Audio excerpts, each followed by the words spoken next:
Welcome back to जागो लाहौर। जनाब कुछ बात कर लेते हैं मौसम की सूरत हाल के हवाले से। ख़ास तौर पर मुल्क में शदीद बारिशों का इम्कान है और ना सिर्फ लाहौर में बल्कि शुमाली इलाका जात में भी मौसम की शिद्दत में इजाफ़ा बताया जा रहा है। जिस तरह मैंने अपने इंट्रो का भी आगाज़ किया था कि कल बड़ा ही एक इंतहाई अफसोसनाक सानेहा पेश आया है, वो इसी वजह से पेश आया है कि हम मौसम की सूरत हाल देखे बगैर ट्रिप्स करने चले जाते हैं, टूर्स करने चले जाते हैं। तो ये सारी सूरत हाल क्लाइमेट चेंज जो है ना सिर्फ मैदानी इलाकों में बल्कि शुमाली इलाका जात को भी इफ़ेक्ट कर रहे हैं। तो वो जो सैलाबी रेले और इस तरह की जो सूरत हाल है ये इसी वजह से आती है ना। तो मतलब मौसम की शिद्दत पे भी बात करूँगी, लेकिन आप अगर जा भी रहे हैं ना, दोबारा से वही चीज़ रिपीट करूँगी कि अगर आप जा भी रहे हैं शुमाली इलाका जात में ट्रिप के लिए, टूर के लिए आप जाएं, लेकिन उससे पहले रिसर्च करें, नो हाउ हो आपको कि वहाँ का मौसम कैसा होने वाला। और आगे मानसून का मौसम है, तो इस मौसम में तो मैं आपसे रिक्वेस्ट करूँगी कि ना ही जाएं तो ज़्यादा बेहतर है। अब हम मौसम के हवाले से बात करेंगे। ये सारी सूरत हाल इतनी शिद्दत इख्तियार करती जा रही है, उस पर बात कर लेते हैं। सुहेल कैसर साहब हमारे साथ मौजूद है। सुहेल साहब, आपको खुश आमदीद कहते हैं जागो लाहौर में। कैसे हैं आप? ठीक है, अल्लाह का शुक्र। सुहेल साहब, एक तो कल का जो वाक़या, सवात वाला वाक़या, बहुत ही अफसोसनाक वाक़या है। जितनी उसकी मैं तो कहूँ मज़म्मत की जाए कि कैसी सूरत हाल पेश आई है। एक तो सुबह भी मैं बात करी थी अपने इंट्रो में कि हम प्लानिंग नहीं करते हैं। हम जब भी कोई चीज़ करने जाते हैं ना, अगर हम थोड़ी सी प्लानिंग कर लें, या जब आप वहाँ पर खाने के लिए उतरे हैं और वहाँ पर बैठे हुए हैं, तो कहीं ना कहीं आपको मतलब आई जाती है ना अच्छा, थोड़ी। उसमें मुनीबा ये था कि वो फैमिली दरिया किनारे खाना खा रही रही थी, थी। वही तो मैं बात कर रही हूँ। इसी दौरान कुछ लोग उनमें से उठे और दरिया में जो पानी का बहाव है वो कम था, और वो मतलब जो जहाँ पर वो आखिरी लम्हों तक खड़े रहे, वहाँ पर जाकर उन्होंने कुछ सेल्फीज ली। ऐसे इसी दौरान अचानक सैलाबी रेला आया और वो जो रास्ता क्रॉस करके वो उस जगह तक पहुँचे थे, वहाँ पर पानी भर गया। हाँ जी। अब उनके वहमो गुमान में भी नहीं होगा कि वो घंटों यहाँ फंसे रहेंगे और इतने बड़े बड़े इदारे एनडीएम में, पीडीएम में, केपीके, रेस्क्यू 112, पुलिस जो बड़ी इफेक्टिव है, उसको पकड़, उसको मार, उसको है नहीं, ये तमाम इदारे बेबसी की ऐसी तस्वीर बने रहेंगे कि जो पूरी कौम को दुख में मुब्तला कर देगी। देखें क्या मतलब, एक एटमी कुव्वत की गर्दान करते हैं हम, थकते नहीं। हमारी नज़रों के सामने 12-17 लोग घंटों पानी में फंसे रहे और पानी में बह गए।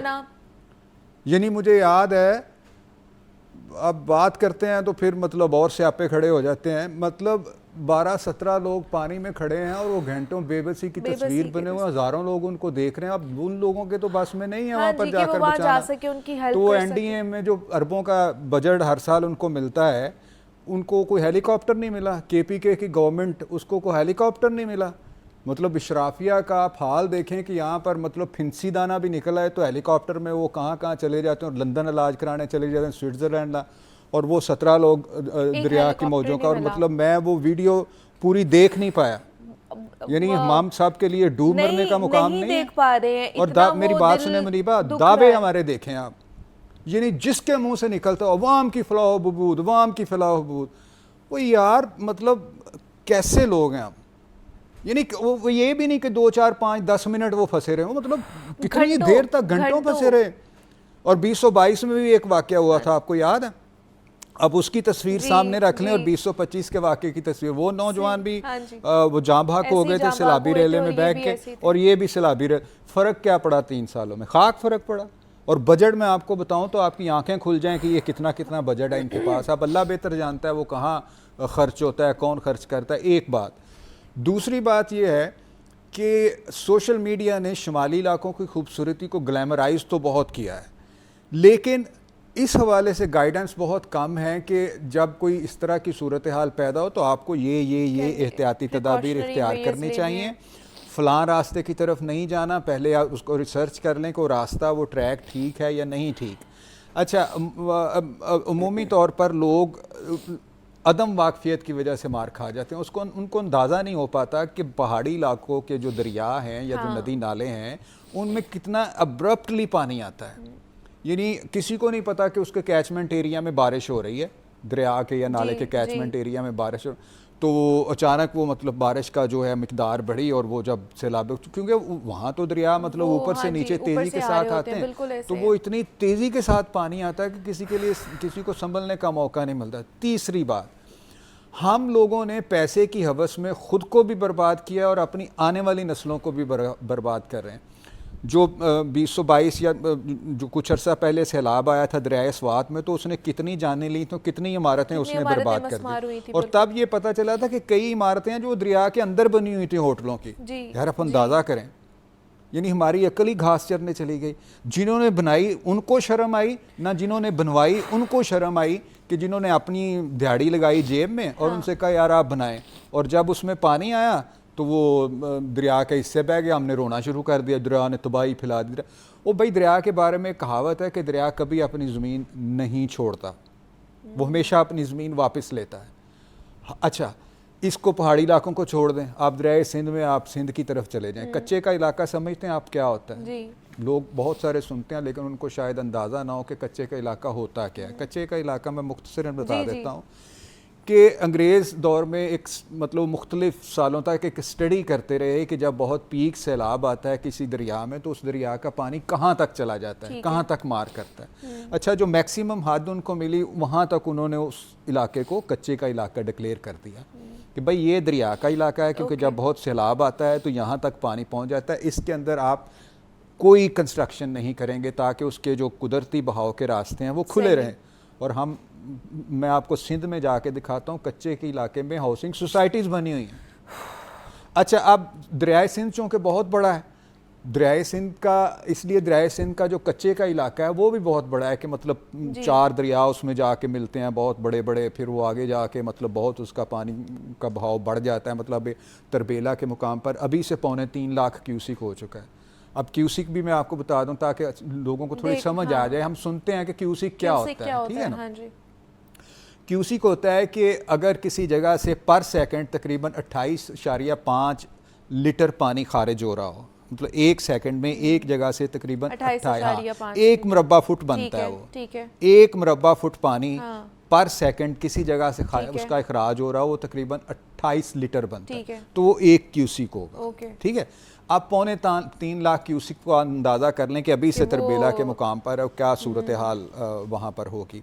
और जैसे मराला में चनाक के मुकाम पर 85,000 क्यूसिक तक पहुँच गया। दरियाओं के इलाके में हमने हाउसिंग सोसाइटीज़ बना दी, चलें फसलें काश्त होती हैं, एक अलग बात है। वहाँ भी क्या जाना सिंध में, ये अभी आप मेरे साथ चलें, ये शादरा पुल के पास, शादरा पुल में जो शादरा पुल पे ऊपर खड़े होकर आप देखें जो कामरान की 12 का दरिया है ना, उसकी शादरा वाली साइड बिल्कुल बंद है, वहाँ पर लोगों ने फसलें काश्त की हुई हैं। ठीक है। अब पानी जो पीछे से आता है वो कामरान की 12 दरी से इस साइड से गुजरता है, परली साइड से नहीं गुजरता। अच्छा। और अब इस साइड पे क्या है, इस साइड पे ये है कि जो नया पुल बना है ना, उसका जितना मलबा है वो इस साइड दरिया में के अंदर पड़ा हुआ है।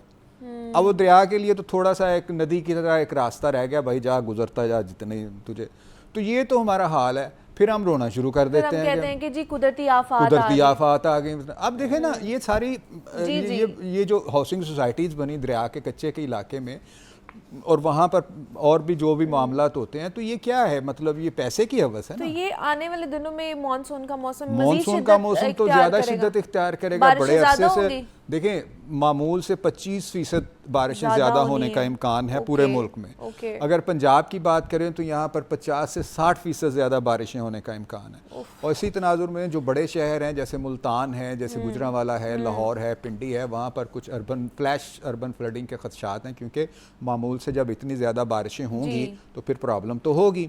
अच्छा, अब आप थोड़ी सी मैं तकनीकी वजह बता दूँ कि ये बारिशें ज़्यादा होंगी क्यों। ठीक है। इस मरतबा सर्दियों में बर्फ़बारी हुई है कम, हाँ जी, ठीक है।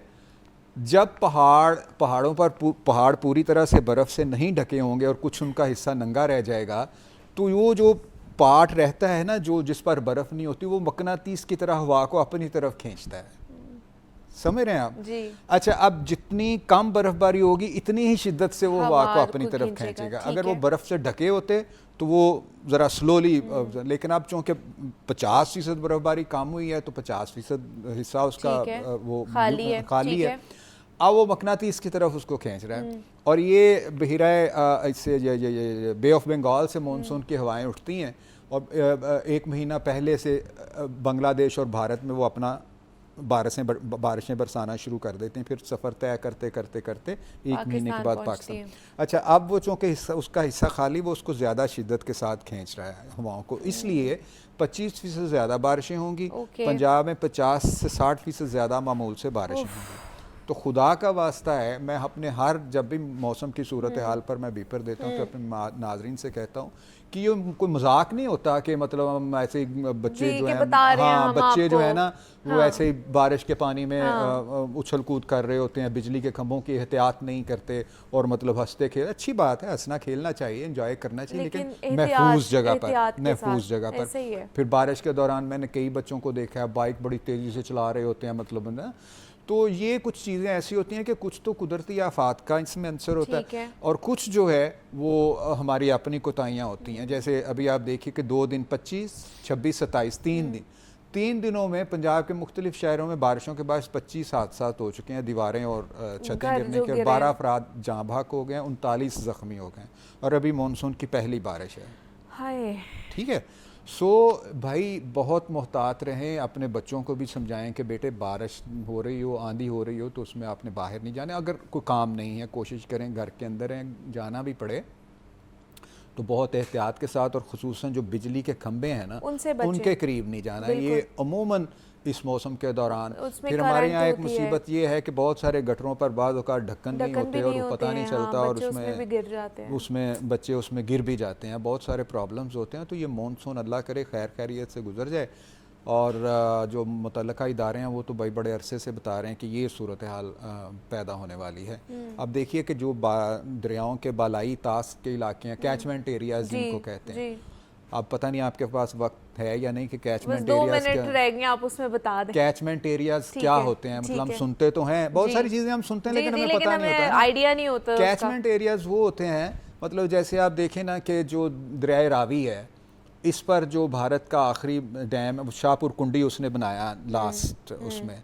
अब शाहपुर कुंडी डैम से ऊपर जहाँ भी बारिश होगी वो तो उसके जो डैम्स हैं वो पानी उन डैम्स में चला जाएगा, लेकिन डैम के इस तरफ का जो इलाका होगा ना, यानी इस तरफ के इलाके में जो नदी नाले गिरते हैं, जो बारिशें होती हैं, वो तो ज़ाहिर है दरिया के अंदर आएगा, वो सारा दरिया का कैचमेंट एरिया होता है। और अब दरिया रावी में मुझे तो बड़ी खुशी हुई कि कल दरिया रावी में जसड़ के मुकाम पर तकरीबन 8000 क्यूसिक पानी आ गया था। ये दरिया का अपना पानी है। सो अभी से ये सूरत हाल बन गई तो बहुत मोहतात रहना होगा बहुत ज़्यादा। मतलब हम सिर्फ वही बात है ना कि हम सिर्फ हुकूमत को नहीं कह सकते या इदारों को नहीं कह सकते कि वो काम नहीं कर रहे हैं, वो कहीं ना कहीं अपना काम कर रहे होते हैं, लेकिन जब कोई आजमाइश आती, जैसे कल वो वाकया पेश आया तो वो काम करने की ज़रूरत पड़ती है अर्जेंसी में, लेकिन तब हम नहीं कर पाते हैं काम। तो इसके ऊपर भी ज़रूर एहतियात करनी चाहिए। आप लोग भी खुद इंडिविजुअली भी इस चीज़ का एहतियात करें कि आगे मानसून की बारिशें बहुत ज़्यादा होगी तो ज़रूर SOPs और प्रिकॉशनरी मेजर्स ले।